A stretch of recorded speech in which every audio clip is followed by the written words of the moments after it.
And now to the second demonstration at Yale on the corner in front of Wolsey Hall.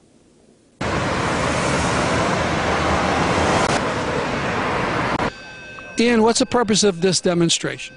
The purpose of the demonstration today is to share with people passing by that Yale currently locks up about 150,000 animals. That includes, monkeys, dogs, cats, sheep, goats, a range of animals.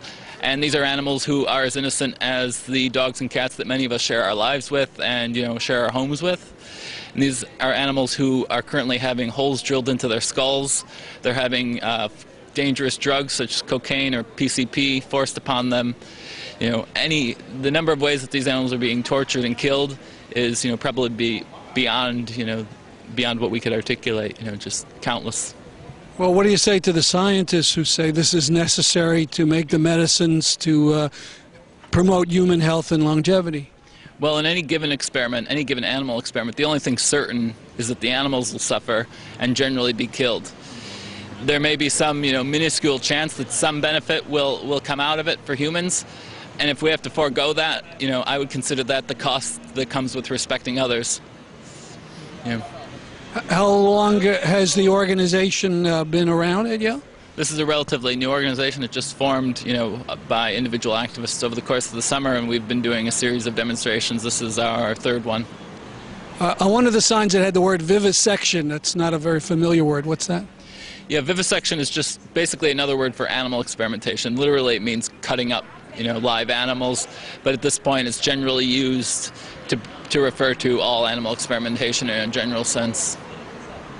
And are you in touch with Yale administration about this, or some of the scientists in the various labs that use animals? We haven't communicated with Yale administrators. Basically, I've tried to contact a couple of the experimenters, but haven't received any sort of response back. So I think this is something that generally flies under the radar. That the dialogue, I think, only helps our cause. I think the animal experimenters more often prefer to be anonymous. In your leaflet, you mentioned 3 names of researchers. What are they doing? Well, in our leaflets, we've made a point to highlight particular individuals at Yale who are doing experiments and to provide some specific information on what those individuals are doing. And the purpose of that is, instead of saying that Yale University is doing X, Y, and Z, we want to communicate to people that there's individuals making these decisions to harm individual animals. And I think it communicates the real costs of vivisection to passersby and people who live in New Haven. And what is an example of what is done with one of these procedures? Well, I know highlighted on some of the leaflets, and it's fairly popular at Yale, is addiction experiments, where animals will be forcibly addicted to drugs such as PCP or alcohol. There's been other animals who have had holes drilled into their skulls so that these poisons could be administered directly to their brain. And obviously these animals are then killed, prematurely. If people are interested in getting in touch with your organization, how could they do that? Well, we have a website set up, or not a website I should say, but an email address at yalekillsanimals@gmail.com, and people can email us there, and we set that up so that people can contact us, and we can provide documentation for all the claims that are on our leaflets too, and provide the actual journal articles that these people are publishing, which is where we get our information. Basically, their published records. So, thank you very much. Thank you. Could you tell us about some of the things you're doing in New York State? We have an ongoing campaign right now against vivisection at Albany Medical College.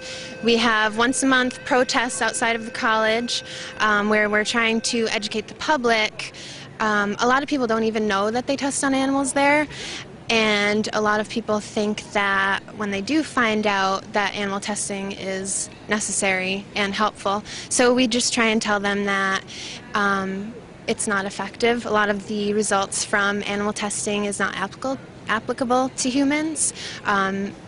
It's a lot of money, it's a lot of unnecessary cruelty.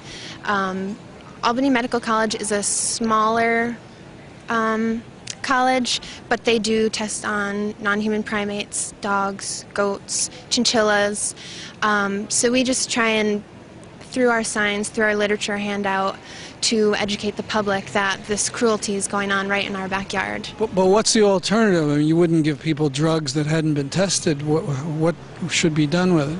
Well, the thing that people don't realize is that humans are tested on. As soon as the animal trials are done, the first human who takes the medication or whatever it may be is basically being tested on, since you don't know if you test something on a rat how it'll be handled in a human.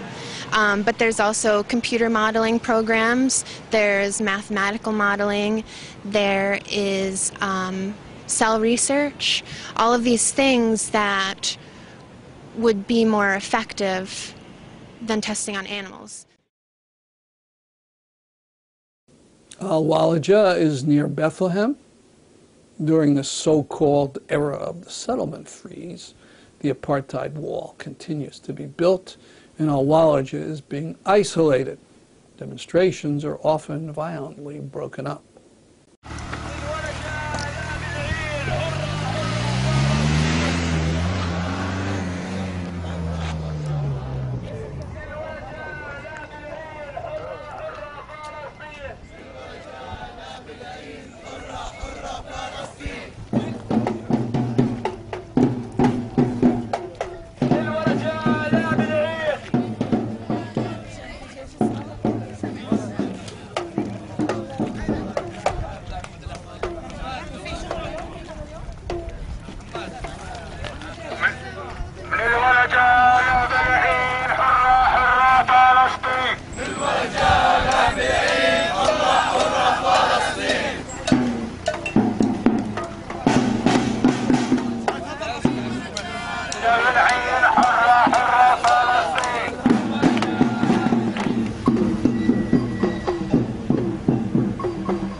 وين راحوا؟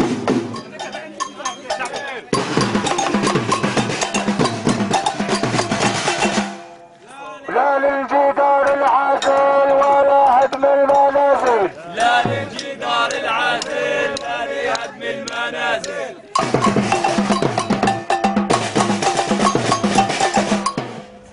للولجة لا سلوان وقفوا الاستيطان، للولجة لا سلوان وقفوا الاستيطان.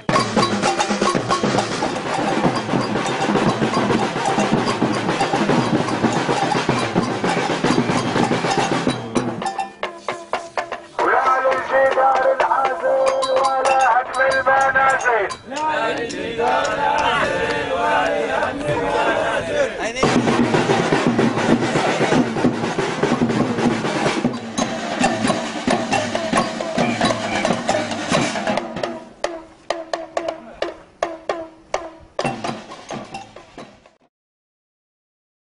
Everybody was inching closer and closer instead of moving farther away. It just didn't sink in. It didn't. Guys were just crawling under beams, crawling under cars, climbing on top of things. I had a very good friend of mine. His name was Sean Powell, and he worked in my firehouse for a while. When my friend came up to me and told me that Sean Powell was on the list, I was like, no, he's not. And I took out my phone and I called him. That's really when it hit me, and I was like, okay, this is real. That's when it hit me. I'm a New York City firefighter, and I responded to 9/11, and I am a Muslim.